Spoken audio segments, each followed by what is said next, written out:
HRVP. I think what is very important, and it's our constant message to our Indian counterparts. Of course, we are fully aware of enormous potential for our mutual trade. Of course, we saw all very impressive projections how the Indian market and Indian economy would grow. And I was making a different public events in New Delhi last week. The huge accent on the fact that we are the biggest trading partner for India, that thanks to the European company, there is 8 million people employed in India. And if we would have the free trade agreement, that this was clearly grow.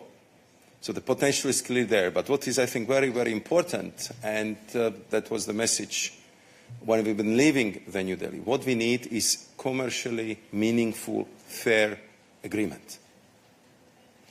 And I need the understanding of my Indian counterparts that it must be fair and balanced, because this is the very important free trade agreement, which, of course, in European Union has to be approved by the member states and by the European Parliament. And they will look at every single aspect of this agreement. And therefore, we have all the understanding of the fact that India is developing fast, that we have different starting positions, and we also set very clear baselines from where we are starting, where we would like to conclude and to end. But in the end, of course, everything has an impact on these negotiations, because we had to create also political ambience, political climate, that we have a good deal, which is fair, which is balanced, which is commercially good for both partners. And, of course, it has to happen in the atmosphere where this agreement would be supported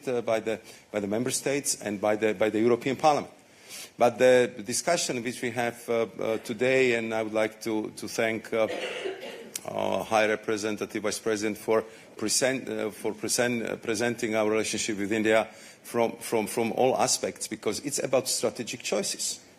And clearly, India is a strategic partner from any angle you would look at it. If you look at it from the geopolitics, if you look at it from the geoeconomics, if you look at it from the potential point of view, if you look at it from in which region India finds herself, and also the history and potential future of our cooperation. So from this aspect, the decision also by the college was that today